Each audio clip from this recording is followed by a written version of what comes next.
কথায় আছে যে দৃষ্টি অত্যন্ত কঠোর হয়, অত্যন্ত শক্তিশালীও হয়। কথায় আছে যে কারোর উপর যদি কুদৃষ্টি পড়ে তাহলে তার বিনাশ কেউ আটকাতে পারে না। এই যে কুদৃষ্টি, এর উপাচারও আমাদের কাছে রয়েছে। যখন আমরা বাড়ি নির্মাণ করি তখন একটা কালো মুখোশ লাগাই, যাকে রক্ষা কবচ মনে করা হয় কুদৃষ্টি থেকে বাঁচার জন্য।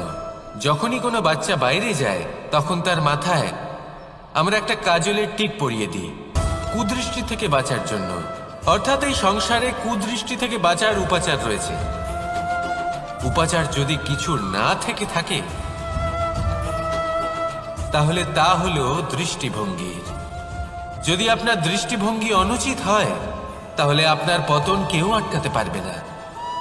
না পারবে কালো মুখোশ, না কালো টিপ, না স্বয়ং ঈশ্বর।